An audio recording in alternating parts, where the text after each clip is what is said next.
dans cette nouvelle vidéo. Alors, aujourd'hui, c'est une vidéo mix média où je vais altérer un élément, donc la lanterne ici, comme ça. J'ai eu une idée pour faire une petite décoration pour Noël. Donc, je me suis dit, pourquoi pas?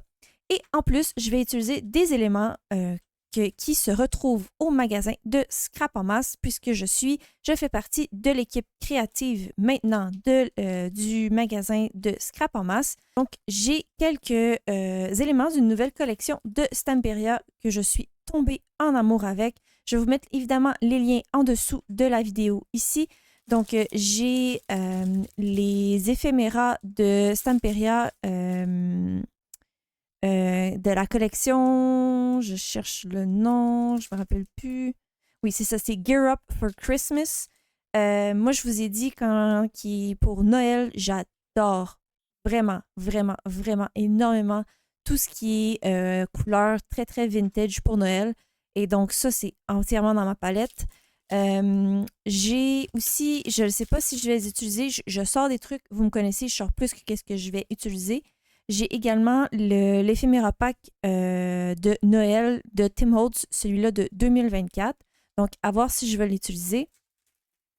Je vais également utiliser, c'est ce produit-là que j'ai envie d'utiliser, de mettre en valeur, donc les guirlandes.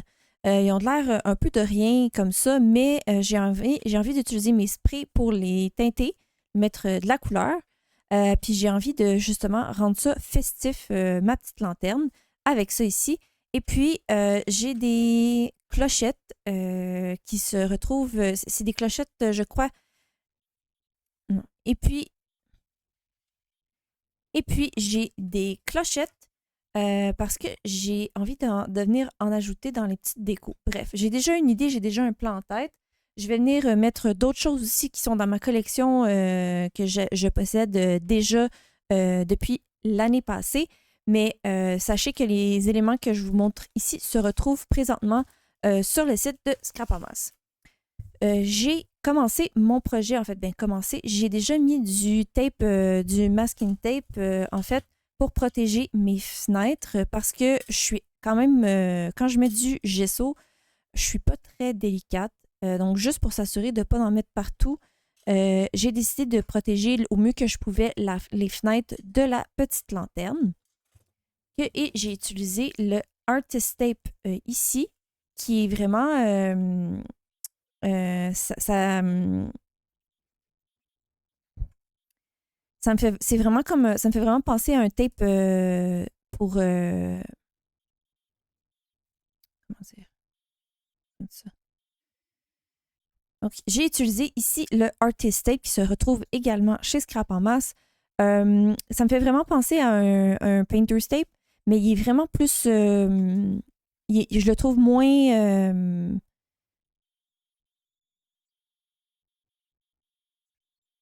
je le trouve moins collant, en fait. Je trouve ça vraiment génial. Pour ça ici, j'ai été en mesure vraiment de bien mettre mon tape, mais je trouve moins collant, donc ça va être vraiment génial. Ça me fait penser un peu, en fait, au washi tape que j'utilise pour tenir certaines affaires, certains die cuts quand je coupe avec ma machine et tout. J'ai hâte de pouvoir l'essayer aussi pour du papier aquarellable pour le tenir quand je fais de l'aquarelle sur des cartes et tout ça. Donc, à voir, parce que des fois, mon Painter's Tape, il décolle, il arrache en fait ma feuille. Donc, à voir avec celui-là. Donc, voilà. La petite lanterne ici, c'est une lanterne que j'ai ramassée, je sais pas, honnêtement, je sais pas, moi je l'ai ramassée dans un mariage. Je ramasse toujours plein d'affaires un peu partout qui m'inspirent. Puis je regardais dans ma petite boîte de trucs inspirants que j'ai ramassés. Et puis, quand j'ai regardé ma lanterne, je me suis dit, ah oui, j'ai vraiment envie de faire un truc de Noël. Je vais la laisser blanche, mais j'ai envie de la rendre un petit peu plus vintage. Donc, c'est le but. Je vais quand même mettre du gesso parce que j'aime bien ça, protéger mes surfaces. Puis après ça, c'est plus facile d'utiliser du médium par-dessus. Donc, je vais, comme je vous dis, je vais mettre du gesso blanc. Partout, ça va être du gesso le gesso blanc que j'ai ici, c'est le Dina Weekly, le White Gesso. Je suis pas mal sûre qu'il en a encore chez Scrap en masse. C'est là que je me procure mon gesso. Donc, je vais peinturer ça. Je vais vous épargner le temps que ça va me prendre pour mettre du gesso dessus. Et après ça, on se retrouve pour la suite du projet. Alors, je commence avec la Distress Paint Brushed Corduroy et je fais la technique, en anglais on appelle ça le dry brush technique, mais la technique, la brosse sec, on va dire. Dans le fond, c'est que je fais juste étaler ma peinture en faisant des va-et-vient, comme vous pouvez voir. Et je veux pas que ce soit parfait. Je veux qu'on voit encore un peu le blanc, le gesso blanc que j'ai mis. Je veux que ce soit vraiment imparfait. C'est pour ça que j'étale aussi avec mon doigt de temps en temps. Je fais juste vraiment déposer de la couleur. J'en mets pas trop non plus sur mon pinceau parce que je veux pas qu'il y en ait trop. Je fais juste m'assurer d'en mettre aussi un petit peu plus foncé où est-ce qu'il devrait avoir des intersections, où est-ce que logiquement, dans ma tête, ça devrait être plus foncé. Donc, où est-ce que la croix, les deux bords se retrouvent sur les côtés et tout ça. Donc, je fais vraiment, on le voit comme sur le dessus, là, ma technique un peu de va-et-vient. Je veux que ce soit imparfait puis qu'il y ait des lignes, en fait, un peu horizontales et verticales parce que vous allez voir ce que je vais venir faire par la suite. Ça va m'aider un peu à créer de la texture. Je trouve que ça fait un peu un effet vintage. Donc, je suis maintenant avec la peinture Gathered Twigs et je fais la même chose. J'ai un pinceau plus petit. Et là, je viens juste accentuer les endroits où est-ce que, pour moi, il devrait être plus foncé. Comme je vous dis, je veux qu'elle soit un peu sale, comme vintage, un brun vieilli. Donc, c'est pour ça que je veux que ce soit imparfait. Je ne vais pas vous montrer tout ce que je fais. Pour la peinture, ça revient au même.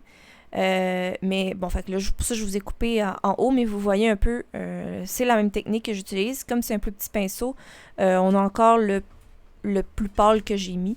Et puis, on garde un peu plus foncé. Puis, on a des traits horizontales plus conséquents. On les voit un petit peu plus. Donc, une fois que j'ai tout fait ça, non, je suis encore rendue avec le Gathered Twigs. Donc, voilà. Je fais vraiment comme je vous dis, il n'y a rien de difficile. On y va avec un va-et-vient. Pas trop de peinture sur le dessus de votre pinceau. Et puis, on y va. Puis, c'est pour ça, si j'en ai mis trop, j'utilise mon doigt pour diminuer un peu l'aspect. Et là, je suis encore avec le Gathered Twigs. Mais vous pouvez voir que là, je suis avec un mini pinceau et puis je voulais faire un aspect bois. Donc, je viens faire des lignes avec mon petit pinceau pour faire vraiment rendre un peu l'effet bois. Je voulais pas que ce soit un bois brun. Je voulais vraiment juste que ce soit un petit bois comme ça, qu'on ait l'impression que c'est une lanterne justement qui a été faite en bois. Bref. Pas compliqué. Au lieu que ce soit une lanterne en métal, au début, c'était ça que je voulais faire. Après ça, je me suis dit, pourquoi pas essayer de faire un effet bois. Donc, j'utilise mes techniques de coloriage, mais avec de la peinture. Donc, je fais des lignes, j'essaie de faire des fois un effet de nœud. Ça m'a pris un peu de temps, donc je ne vous montrerai pas tout non plus, mais je vous montre un peu l'idée, en gros, ce que ça donne. Vraiment, je fais des lignes où est-ce que j'ai envie de faire en fait l'effet bois. Puis comme je dis, à certains endroits, je fais des nœuds, donc j'essaie de faire un genre de rond. Voilà. Donc, c'est comme je vous dis, c'est la même chose que je fais en coloriage. Quelques lignes, des plus longues, des plus courtes. On essaye encore une fois de garder l'aspect aléatoire de la chose. Puis que ce soit pas parfait. Comme ça, ça fait plus naturel pour moi, je trouve. Donc, comme je vous dis, je vais refaire la même chose partout sur toute la surface de ma lanterne. Et donc, on se retrouve avec l'aspect bois fait. Et puis là, j'étais comme, non, c'est trop foncé. Mais c'est foncé, mais il est un petit peu plus trop foncé. Donc, ce que je fais, c'est, vous voyez, j'ai pris un pinceau très fluffy. Je suis retournée avec ma couleur la plus pâle. Puis je fais juste l'étaler à certains endroits. Juste pour atténuer certains aspects du bois que j'avais fait, je trouvais que c'était un petit peu trop. Puis vous allez voir, vous allez me dire, oui, mais Julie, on voit pas tant que ça la différence, mais je vous confirme là pour moi, ça allait. C'est peut-être mon perfectionnisme, mais j'avais besoin de juste atténuer un peu l'effet que j'avais fait.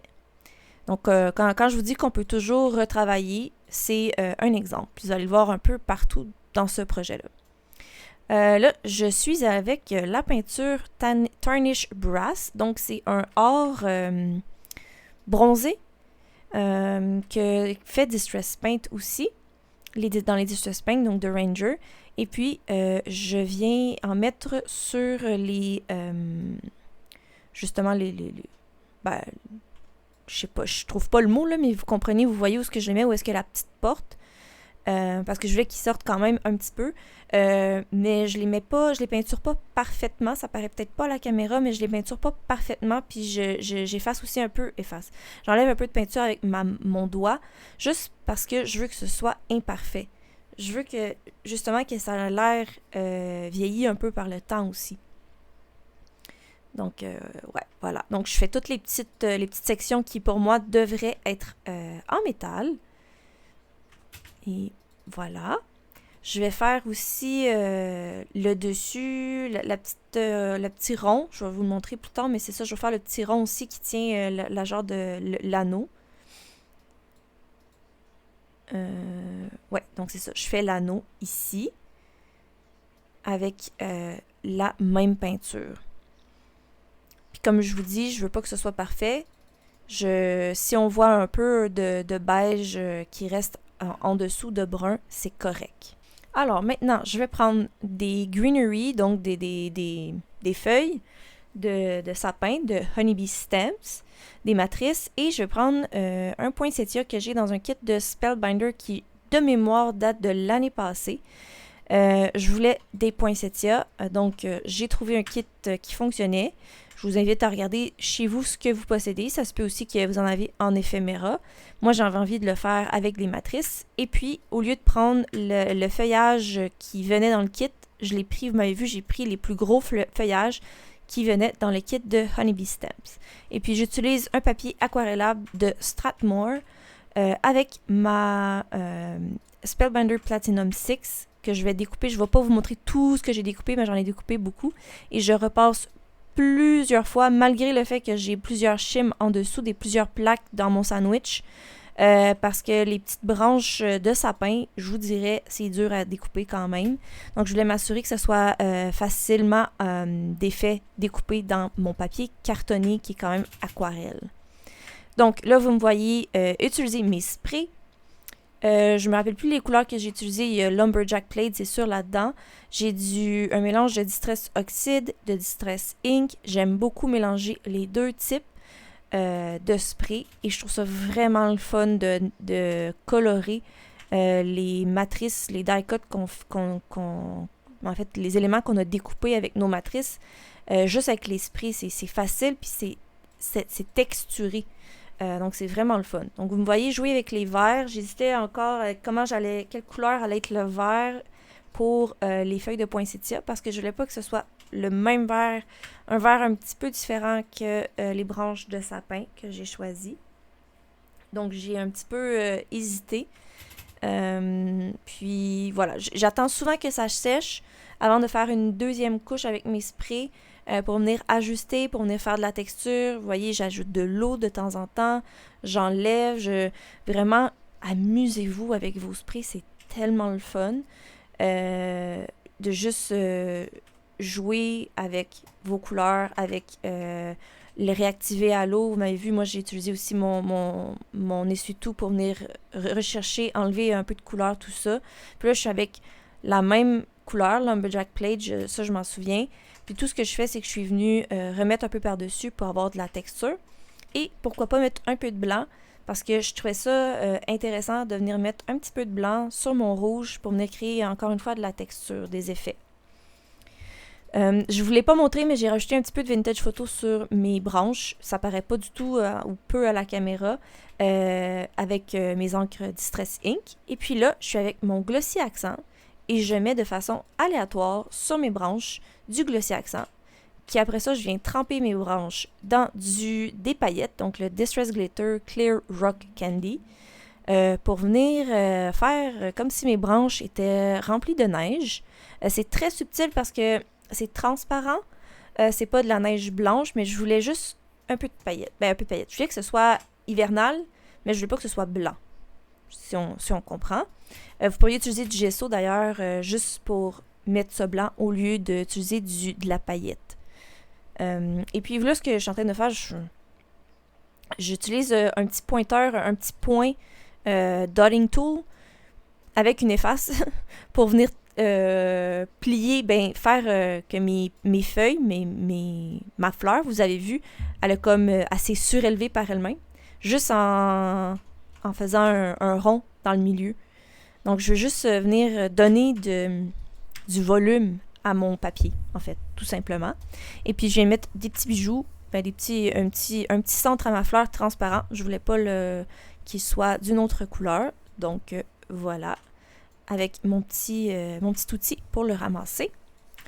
Là, j'ai décidé d'utiliser les guirlandes, comme je vous avais dit. Et puis là, je vous ai laissé un petit peu le moment où est-ce que je tente, j'essaie de voir qu'est-ce que je veux faire. Parce que j'avais 2 idées en tête. J'avais soit faire des petites guirlandes sur les côtés ou l'en mettre sur le dessus. Et j'ai décidé de le mettre sur le dessus. Vous avez vu, vous allez le voir, là. Et puis, là, j'ai oublié de mettre mon gant. Mais je vous conseille de mettre un gant quand vous faites ça. Parce que là, mes doigts, tout le long du restant de la vidéo, ils vont être verts. Parce que j'ai pas mis de gants. Donc là, tout ce que je fais, c'est que je les bouge un peu pour les mettre moins parfaits, en fait, les guirlandes. Et puis, j'utilise des sprays pour les colorer. Donc, j'ai utilisé Rustic Wilderness qui était en ink et j'ai utilisé en oxyde aussi. Et puis là, c'est là le moment où est-ce que j'aurais dû attendre qu'il soit sec avant de faire toutes mes autres expériences. Mais bon. Hein, on apprend de nos erreurs. Mais là, j'ai décidé de les tremper dans de l'eau parce que ça se réactive à l'eau pour pouvoir avoir un dégradé de couleur ou un genre de... C'est ça, un changement de couleur. J'aurais vraiment dû attendre de sécher mes couleurs avant de tout faire ça, vraiment. Mais attendre que mes sprays soient secs avant toute chose. Mais bon. Maintenant, j'ai décidé d'utiliser des petites billes, des petites bulles comme ça de Tim Holtz. Là, j'essayais d'essayer de dire quelle grosseur je veux, pas parce que je voulais que ça fasse comme une guirlande avec des boules de Noël dedans. Et puis, je suis dans un verre, je mets de l'encre à alcool. Bon, j'ai pas de l'encre spécifique à alcool, c'est de l'encre pour mes marqueurs Copic. Pour moi, ça revient au même parce que c'est de l'encre à alcool. Et tout ce que je fais, c'est que j'ai brassé un petit peu et ça a coloré mes petites bulles. Par la suite, je reviens avec mon Glossy Accent. Encore une fois, j'aurais dû attendre que ça sèche parce que là, j'en mets un peu partout et puis je viens remettre du Clear Rock Candy, donc du glitter. Sauf que, évidemment, ça reste pogné aussi sur ma peinture qui n'est pas sec. Donc, j'aurais dû attendre vraiment que ça sèche avant toute chose. Là, c'est le moment de la vidéo où je colle et j'ai coupé certains bouts parce que j'étais tellement dans mon assemblage que j'étais hors caméra à certains endroits. Donc, je m'en excuse. Et j'ai les doigts vraiment verts. Je m'en excuse aussi. J'utilise le 3D gel mat de Stamperia parce que je l'adore pour coller des éléments comme ça. Donc, ça colle, pour moi, ça colle tout. Et ça prend du temps avant que ça sèche. Donc ça, moi, je trouve ça le fun parce qu'on peut rejouer avec nos éléments avant que ça sèche. Ça tient bien une fois qu'on le place. Vous voyez, ça reste en place pour qu'on puisse créer mettre nos éléments. Mais une fois que ça prend du temps à sécher, une fois que c'est sec, ça tient super bien. Puis, justement, pendant qu'on fait notre agencement, on peut rebouger nos choses. Puis moi, quand je fais ces genres de projets-là, j'ai une idée, un concept, je coupe des choses, je colorie des choses, mais je ne sais pas comment je vais les agencer à la fin, vous comprenez? Donc, je vais un peu à tâtons. Alors, j'apprécie beaucoup cette colle pour ça. Et ça, vous voyez que c'est blanc, là, mais ça sèche transparent. Donc, on ne la voit pas. je fais quand même un peu attention là, pour m'assurer de pas de trop débordement. Donc, j'ai décidé de découper les guirlandes pour vraiment être en mesure d'en mettre un peu partout autour du dessus de ma lanterne. J'ai mis de la paillette partout parce que justement, c'était pas sec, puis c'est ça l'a pas tenu. Bref, une petite aspirateur à bureau, vraiment, vraiment utile dans ces circonstances-là parce que sinon, de la paillette, vous en avez partout pendant des jours. La petite aspirateur de bureau, ça les ramasse, petite astuce. Donc, tout ce que je fais, c'est que vous les voyez pas, mais j'ai les éléments devant moi, en haut de moi ou à côté de moi, les éléments que j'ai colorés, les autres éléments que je pense peut-être ajouter, et puis je regarde ce que j'ai et j'ajoute. Je teste. Vous voyez, là, j'ai mis mon deuxième poinsettia. Là, je suis avec une autre branche. C'est pour ça que souvent, j'en découpe parce que vous me connaissez, le nombre impair est important pour moi parce que je trouve que c'est beau dans une composition. Donc, je vais souvent découper de façon impaire tous les éléments. Là, je savais que je voulais juste 2 poinsettias, mais vous comprenez un peu le concept. Pour justement, est-ce que ça va m'en donner assez pour créer une composition intéressante, puis des fois, j'utilise pas toutes.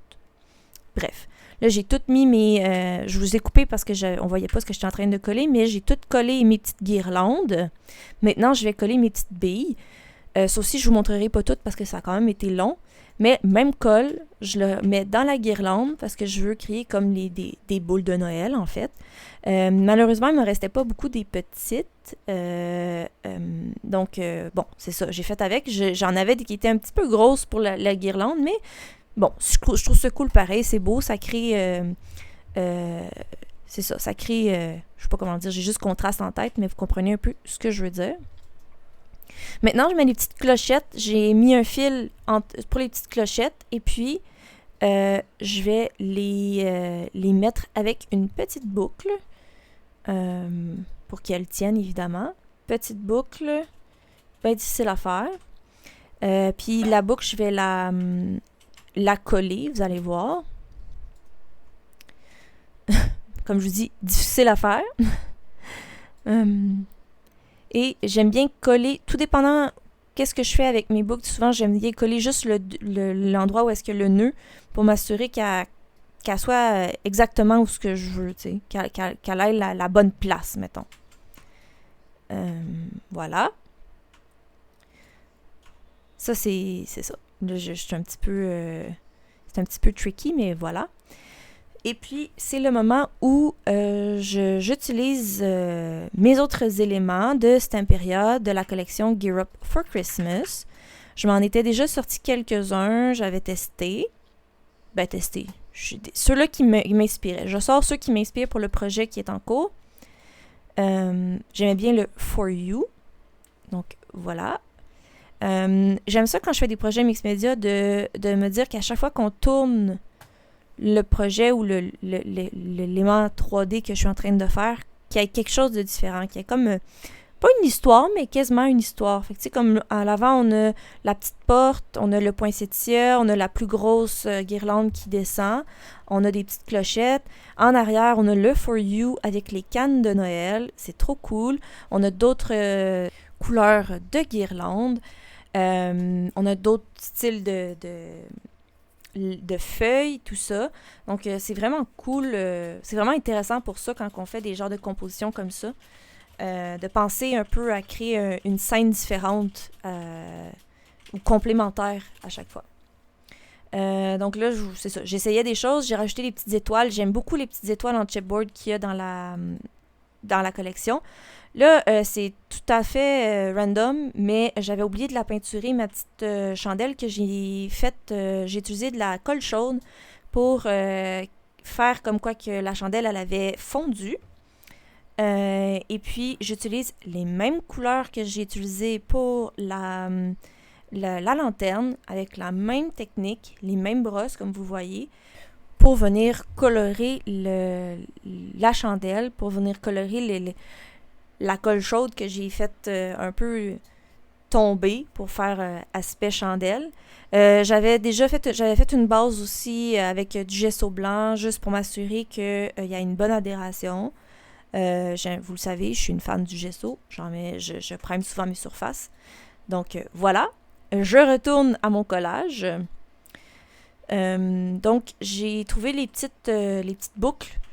Je trouvais que c'était cool à mettre sur les X.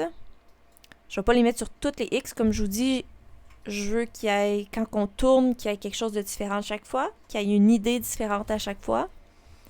C'est ce qui ça crée du dynamisme aussi là, à nos projets quand on fait ces styles de projets-là. Bref, donc je reviens avec les cannes parce que j'ai trouvé vraiment belles les cannes. En fait, j'aime beaucoup les cannes de Noël dans les projets de Noël parce qu'il y a du rouge. Vous comprenez que mes couleurs de Noël, c'est vraiment rouge, vert et brun. Les couleurs très vintage. Dans ma déco, c'est la même chose, c'est ces couleurs-là. Donc, vous comprenez aussi pourquoi j'aime beaucoup la collection de Stamperia parce que ça rentre dans les styles de projet, les couleurs que j'utilise pour des projets de Noël.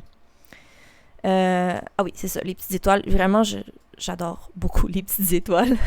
Je trouve qu'ils permettent de juste ajouter un petit truc de plus, une petite dose de plus. Puis ça complète le projet en tant que tel. Donc là, oui, la petite clochette, je trouvais ça cool. Ça revenait un peu donner l'idée des clochettes à l'avant. Pas la même clochette, juste différent. Puis elle est sur le côté. Donc ça me permet de mettre une boucle plus grande qu'on retrouve aussi à l'avant, mais qui est en plus petit. Donc je trouvais ça intéressant. On a une idée similaire, mais différente en même temps. Je trouvais trop cute le petit jouet, le petit toutou ourson. Et pourquoi pas mettre un autre petit sentiment, parce que c'est cute. Hein? Voilà. Et puis, après ça, c'est là que j'ai décidé de venir mettre ma petite souris, parce que les petites souris dans la collection de Gear Up for Christmas de Stamperia sont juste vraiment cute. Donc, pourquoi pas la mettre aussi sur mon projet. Toutes collées avec la même chose. Et après, on est une autre journée, j'ai réfléchi, une fois que tout est sec, que je voulais mettre la Grit Pace Snowfall de Tim Holtz. C'est parce que j'étais en train d'écouter des vidéos, réécouter des vidéos de Tim Holtz et je l'ai vu utiliser ce produit. Donc, je fais juste déposer mon produit avec mon pinceau, comme ça, puis je vais en mettre un peu partout. Là, ça s'était décollé. Je vais le recoller par la suite, inquiétez-vous pas.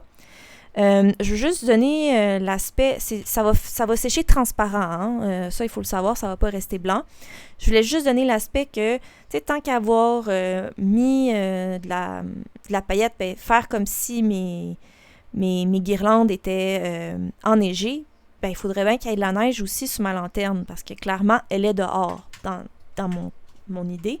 Donc, je me suis dit, pourquoi pas en mettre à certains endroits, ben, en bas, où est-ce qu'il y a les X sur le dessus, parce que la neige, elle peut s'accumuler là. Sur le côté aussi de la lanterne. Donc, voyez, là, ici, c'est sec. On voit pas super bien avec la luminosité. Sur le dessus, sur le toit, en fait, il y en a. Sur le For You aussi, j'en ai mis. Donc là, c'est vraiment le projet terminé au complet. Je suis vraiment satisfaite du projet, de ce que j'ai été en mesure d'utiliser. J'en ai mis plus que je pensais. Vraiment, c'est très joli. Ça rentre dans ma décoration. Et c'est ce qui termine la vidéo aujourd'hui. N'oubliez pas de me laisser un petit pouce, des commentaires en dessous de la vidéo. Et si ce n'est pas déjà fait, de vous abonner à ma chaîne. Et on se revoit pour une prochaine vidéo.